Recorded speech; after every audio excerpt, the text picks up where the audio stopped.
Hi, everybody. I'm Rebecca. I work for KX as a technical evangelist, and I'm very happy to be here today talking to you at JupyterCon about quants and what they like and the sort of environment that can make them happy. Quants tend to be sort of super users when it comes to technology. They kind of dabble in lots of different pieces of tech, and so using Jupyter Notebook, we can give them an environment that really will let them pick and choose what they want to use.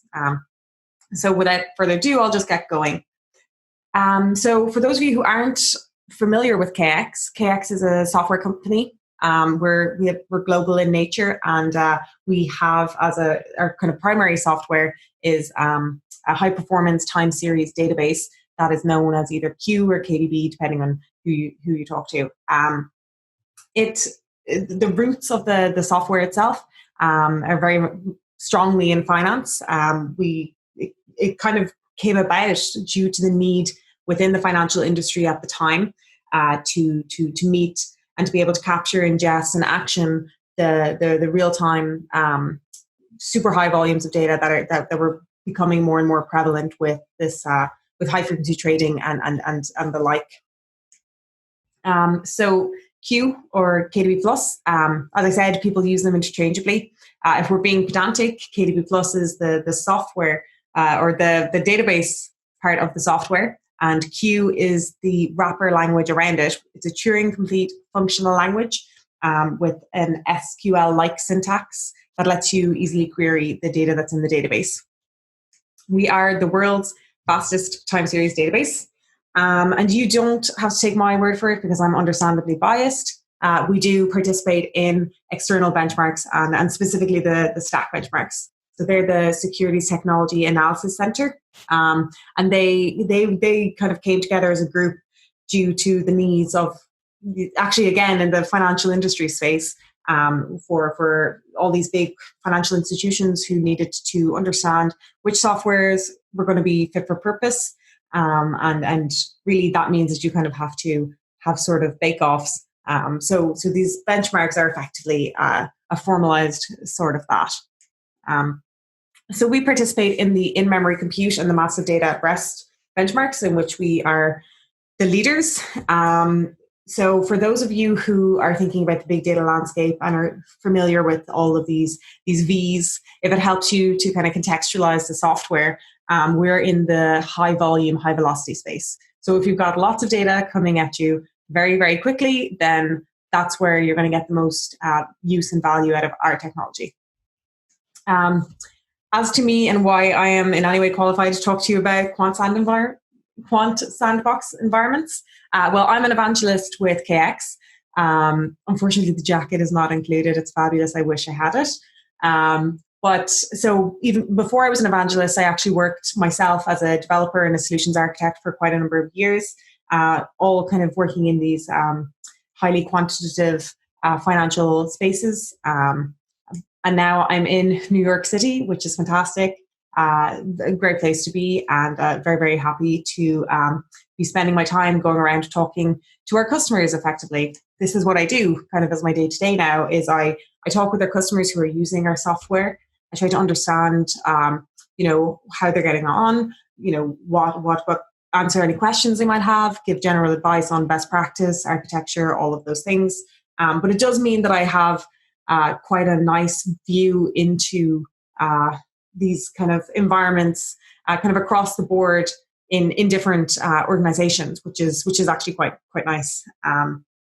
Personally, actually, this is only a small subset of our clients, but the first project I ever worked on was this ASIC project. That's the Australian Securities and Investment Commission. We were building a market surveillance platform for them. So a platform where they could look for abusive participants within the market. So things like layering, spoofing, and all of that good stuff. And I also worked on the initial work that we did with Aston Martin Red Bull Racing. So while the focus today and the data I'm going to be looking at is financial in nature, honestly, these are, being quantitative is in and of itself applicable across many, many different industries. And certainly I would just be just as quick to talk or to kind of term some of those people that I worked with in Red Bull as quants, as much so as some of the more financial people that I've worked with. So what are quants? What do they do? So quants is a shortening of quantitative analyst. Say that 10 times fast. And really what they do is they look at data or they work with data. And they look in the data for patterns and or structures that might give them some insight into the mechanisms behind how this data is produced or how people are behaving. If we're talking about financial markets, you're really trying to kind of understand more about the behavior of the market and the participants within the market. And with the idea being that if you can find some of these interesting patterns, then the quant's job is to go away, have a little bit of a think, come up with a model that might be able to accurately describe this behavior. Once they think they have a model, they go back and you backtest and you effectively just verify, like, is there anything in this? Is this accurate? Is this in any way capturing any information? And honestly, that's very much iterative. More often than not, you might find that this model doesn't work and you need to kind of go back to your original analysis step.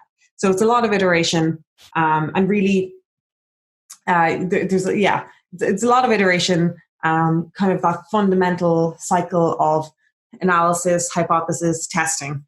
Really, they're very much the scientific method and practice. And so, yeah, that's what they're at. Once they have the model, the idea is you can then use that to make predictions or make choices, because you understand better what's happening within the market now, which gives you insight and additional knowledge, really. Which means money. Who doesn't want more money? So, if you have a model that works and you know more about the market, then you can make more money and you're a very happy quant. And that's kind of the long and short of it. So the wish list or the dream for these quants, the kind of the paradise sandbox, is an environment in which they have kind of free, unfettered access to the data and the tools that they want to use. One thing that I do think is, I suppose, I don't want to say a stress, but something that can be frustrating for quants is not having the tools that they want, or having to do a lot of or experiencing what I call interface friction, which is when you have to kind of take all this data that you have in one tool and ship it over to the other, and it's maybe not that straightforward, and there's lots of annoying like formatting and just annoying things like that, where you're not actually working on the problem at hand, but you're kind of just jumping through the hoops to get to be able to work on it. That most that I've talked to have found that a frustrating point within the work that they do. So I would propose that here is the answer to that problem. Jupyter notebooks with the QKDB kernel should solve this issue. And one thing as well on the Jupyter side, the added benefit beyond just the kind of data and tools is that explainability is becoming more and more important, much more of a focus. So documenting why I made this choice, where did I get this number from, here is the reference material, all that kind of good stuff, really is also invaluable beyond just the kind of core software and tool side of things. So the reason why this kind of solves that problem is because Q or KDB Plus is itself the database. So you just have the data right there for you to work with straight away. But if that's not the case, you can leverage some of our Fusion interfaces. So I'll explain this a little bit because this has been an area that we've really focused on over the last number of years. Is kind of how we work with other technologies and how we integrate well with these other kind of techs. So in the same way that no man is an island, no technology exists in a vacuum. So really at the end of the day, the best thing for everybody involved is if you're using the right tool for the right job. It's bad for any software if somebody decides to use it to do something that it's not fit for purpose for, because then everybody ends up unhappy, and that's just it's kind of a short-sighted goal if you're trying to push something that's not going to be suited. So yeah, work with the best technology for the job. And I'm going to be focusing on the programming languages or the programming, like Python and R, because these are more on the tool side. But we also interface with, the likes of messaging layers like Kafka, or if you don't have your data in KDB, which you may not do, interfaces to these other databases like through ODBC, etc., JDBC, so that you can actually pull the data in and work with it in the environment as well. So trying to keep it as fundamentally open as we possibly can. So there's your data and there's your tools, and hopefully now we have a happy quant. So for those who are maybe not as familiar with these languages, I'm going to give a sort of a whistle-stop high-level tour. And because I'm a nerd, I'm going to do it using superheroes, because I also think it's maybe just a little bit more fun. So Python, I chose Mystique. So she is one of my favorite X-Men. She has the power to shapeshift. And the reason why I chose her is because Python is very, very versatile. You can choose the kind of programming paradigm you want to work within. It's got all the libraries. I've used the bioinformatics libraries, for example, when I was doing my master's. So yeah, it's honestly, it's just very, very versatile. Secondly, I chose Iron Man, or Tony Stark as the kind of the character itself, because if anybody can teach a machine to learn, it is Tony Stark. And Python is very much, at least in my opinion, the language of machine learning. So that's certainly an area that we've been very, very focused on. It really kind of towards that end of enabling our users of our software to leverage all these great tools and capabilities. So for OR, I chose Batman. So OR is a statistical computing language, and Batman is very analytical and very investigative. And just as a superhero, he's just one of those kind of guys. And secondly, I chose Scarlet Witch. So this is her comic book form, but you may be more familiar with her more recent portrayal by Elizabeth Olsen in the Avengers. So she's got the power of illusion. And while that sounds like maybe I'm saying something bad about Aura, what I'm telling you is that actually I chose her because one of the reasons why people choose Aura so much is because of its graphical capabilities. It's very easy to kind of get something together quickly that would be kind of publication quality. And there's a lot of great tools on that side. So that's a big draw. Finally, with Q, I chose the She-Hulk because she's strong and she can probably lift for days. Most of our customers that would use us as a database are working with petabytes of data. So you really do need a big, strong woman to lift up that amount of data. And secondly, whoops, wrong direction. I chose the Flash. So the Flash is the fastest man alive or something like that. And really it's about that speed, the kind of performance that we have and that we offer. And, for people who are trying to work in these real-time environments, real-time spaces, everything needs to be super performant, super quick. So yeah, these are our superheroes.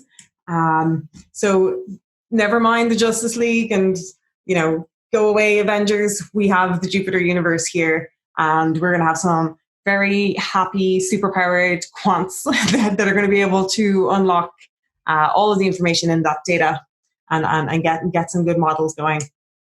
So I'm going to pop into my demo now. So I have here, I'm going to do a quick cleanup from my test run. Let me delete those. I have here my final presentation. And what I'm going to do is I'm going to load in my interfaces. So once you've installed those Fusion interfaces, to get them up and running, you just need to load a little Q script that kind of, what it does is I have my Q process at the moment and it's got a certain bit of memory. When I load these interfaces, I now have embedded an OR process and a Python process within that same shared memory of my Q process. loading some machine learning utilities, and finally my database that has cryptocurrency data within it. So let's get straight to looking at the data. I have two tables in my database. I have my trade table, which consists of literally just trade messages. There are 188 million records in this table, so it's not really that big. I am just working with this, locally. It's a small enough database, but hopefully this will. I'm going to try and focus on the interfacing for today. And I also have my daily information, which is these are kind of created roll-ups of that trade information on a daily basis. So it's the open, high, low, close, VWAP and total volume over the course of that day for that particular cryptocurrency on this particular exchange. And that's how it's structured. So I'm going to go straight into interfacing with Aura now, because we have this nice daily data that's got a candlestick written all over it. So let's get going. So to get started, I'm going to select from my daily table where the SIM is Bitcoin USD and the exchange is Bitstamp. To get this, to create this table, and then I'm going to basically pass it over to my OR process using this OR set command. So now what I have is within OR, I have that table defined and existing. So if I wanted to kind of close the loop and come back from OR to KDB, because obviously these things go both ways, I can use OR get, which is a kind of analogous command to OR set. If I and then using OR CMD or command, I can just run any freeform commands I like. So here is that table that we passed over, and here's what it looks like as a data frame in OR. I've just strung it so that you can show me. So I'd like to show you. Finally, I'm gonna load a couple of libraries and what we're gonna do is we're gonna build really quickly a HTML widget that's going to show the open, high, low, close for that daily data. So I've got a series of OR commands that I've just laid out here, where I'm basically pushing that information to a figure, and then finally I'm saving it down in this location as Bitcoin USD.html, and that's my new widget. So now you can see it's here. I had deleted everything before, so it looks good. And here's the widget. Because this is a nice library that they have in OR, I can do nice things like, drill down, go and choose particular subsets and dive into the data. And yeah, world's fastest widget creation demonstration potentially. But yeah, so you can obviously do it this way, where you just send a series of commands. Or what is common, and if you already have a lot of resources created, like in different OR scripts, you can just load the OR script and kind of work from the functions that are within there. So for example, I have this guy, which is just an OR script where I load in the libraries I need, and I have that kind of creating the widget as a function within this script. So I can do the exact same thing, only this time I'll do it for Bitcoin Euro. I'll load the script, get the table, set the table within my OR process as this name, and then call that function on that table to create this new one. And presto changeo, here's my new widget, but this time it's for Bitcoin Euro. So hopefully fairly straightforward what happened there and how that worked. So we can move on. We can start looking at the analysis of the data now that we've kind of done our initial inspection, and start looking at how we can maybe use this to generate some kind of a model. So I'm going to specify the cryptocurrencies that I'm interested in as Bitcoin Euro and Bitcoin USD, and the year is 2019. And I'm going to run this command here. So what I'm doing is I am creating these metrics, so like the open, high, low, close, the things that we saw before really from the daily table.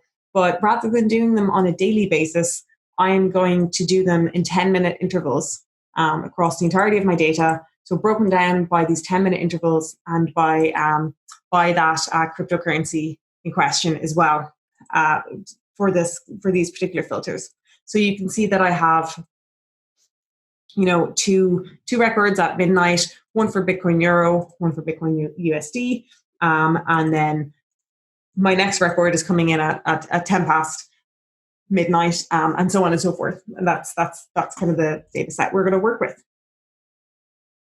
One thing that, so now that we have that, it's very common that you would want to contextualize this data with more information from maybe elsewhere or even from within the same kind of data set, but different periods and so on. So I'm going to use a rather advanced join called the window join that we have within the KDB language that allows you to effectively specify windows around every single row in your table, and then use those windows to retrieve data from another table. So let's get started with our windows. These can be completely flexible if you like. I'm just being lazy and I'm telling every window that it should be 3 minutes before the start of the kind of trade in question. I'm creating it that way, but they don't have to be. It's very common that people use this for quality of execution reporting or market impact analysis. So, if there was a trade, you might look at the 40 minutes after to see what effect that had on the market. Or in some cases, at certain points of the day, you might have smaller windows. Other points, you might have bigger windows. Whatever you like, really. It's very flexible. Next, I'm going to create my lookup table. So this is the table that I'm going to go to kind of get that extra information from. So in this case, I'm just going to use the trade table again because I'm a little limited on my tables in this environment. And I'm going to, so this is a trade by trade kind of breakdown. You can see that these are not the bucketed times that we were looking at in the kind of time series table that we've created. And in total, this lookup table has 24.5 million records, I think it is. So we're going to do this join now. We're going to say it's a window join. We're going to use the windows we created. We're going to say, I am only interested in the records of the second table where the SIM, which for us is the cryptocurrency, matches between the two tables. So you're not going and getting information that doesn't make sense for your record in question. And then within that lookup table, here are some of the aggregations I want to do. So I want to get the variance on the price, the sum on the volume, and the total count of how many records were there in that interval. So if I run that goes very quickly, and I can see now that my original table has now been updated with these new columns. More generally, I'm a sucker for wanting to always reuse things that I write, so I tend to functionize and parameterize everything. So we can write a more general version that will take the window size as an input, and I can do the same thing before a 5-minute interval then, and kind of get that good reusability of code going, just to prove that this has given us a different result. You can see that the number of trades in these windows has increased, as you would expect, because we're now looking at 5 minutes instead of 3. So we've got our information, we've got our features, so let's go ahead and extract the time series. So this is a subset of this is the time series for each of those different features for just Bitcoin Euro. I'll do the same thing for Bitcoin USD, and let's have a look at how some of these correlate with each other. So we'll look at the number of trades in the window prior and see is there a correlation between the Bitcoin USD series and the Bitcoin Euro series. And it turns out that that's actually not too bad, not too shabby. It is pretty related. And I can actually go a little bit more general with a little bit less code and say, well, actually, how does that series from Bitcoin USD correlate with every item in the Bitcoin Euro series? So this here is an iterator.